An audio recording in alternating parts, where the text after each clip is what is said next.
Developer কোম্পানিগুলোর জন্য পূর্বাচলের মতো এরিয়ায় এভাবে রেসিডেন্সিয়াল প্রজেক্ট করাটা সেভাবে লুক্রেটিভ হয় না, কেননা জায়গার দামের ওভারভ্যালুয়েশনের কারণে পূর্বাচলে অ্যাপার্টমেন্টের দামও অনেক বেশি হবে। যদিও বড় বড় রিয়েল এস্টেট কোম্পানিগুলো অহরহই গুলশান, বনানী, ধানমন্ডি, বসুন্ধরা, উত্তরা কিংবা মিরপুর এরিয়াতে বিভিন্ন আবাসন প্রজেক্ট করছে, কিন্তু এসব এরিয়াতে অ্যাপার্টমেন্ট কেনার যে ডিমান্ড, তেমন ডিমান্ড পূর্বাচলে নেই। রিয়েল এস্টেট ডেভেলপমেন্ট কোম্পানিগুলোর এগিয়ে না আসার আরেকটি কারণ হচ্ছে রাজুকের রেসিডেন্সিয়াল প্রজেক্টের নির্ধারিত সীমা। রাজুকের নিয়ম অনুযায়ী ঢাকায় রেসিডেন্সিয়াল বিল্ডিং করতে জায়গার পরিমাণ এবং রাস্তার বিবেচনায় সর্বোচ্চ 8 থেকে 12 তলা পর্যন্ত রেসিডেন্সিয়াল ভবন নির্মাণ করা যায়। পূর্বাচলে জায়গার বর্তমানে যে দাম, তাতে এত অল্প পরিমাণ ফ্লোর ডেভেলপ করে তা থেকে ফাইন্যান্সিয়ালি ফিজিবল একটি রেসিডেন্সিয়াল প্রজেক্ট কমপ্লিট করাটা কোম্পানিগুলোর জন্য ভায়াবল না, কারণ কোম্পানিগুলো একটি জায়গায় যত কম ফ্লোর স্পেস ডেভেলপ করতে পারবে ততই অ্যাপার্টমেন্টের দাম বেশি হবে।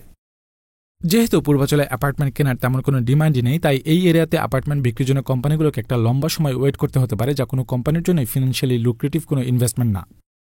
পূর্বাচলে জায়গার দাম ওভারভ্যালুড হওয়া সত্ত্বেও সেখানে জায়গা কেনার জন্য মানুষের মধ্যে অনেক ডিমান্ড থাকলেও অ্যাপার্টমেন্টের সেরকম চাহিদা না থাকার কারণ ঢাকার অন্যান্য এলাকার মতো স্কুল, কলেজ, ইউনিভার্সিটি, রেস্টুরেন্ট, হাসপাতাল, বাজার, শপিং মল থেকে শুরু করে জীবনধারণের জন্য যত ধরনের সেবা প্রয়োজন তার কোনো কিছুই এখনও পূর্বাচলে নেই।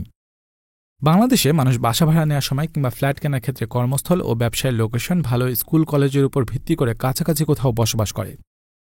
যেহেতু পূর্বাচলে এখনও সেই অর্থে কোনো বিজনেস হাব ক্রিয়েট হয়নি এবং সরকারি কিংবা বেসরকারি উদ্যোগেও জীবনযাপনের জন্য প্রয়োজনীয় সেবাধর্মী কোনো প্রতিষ্ঠান গড়ে ওঠেনি, তাই মানুষের জন্য পূর্বাচলে গিয়ে থাকাটাও আসলে সেভাবে যৌক্তিক না।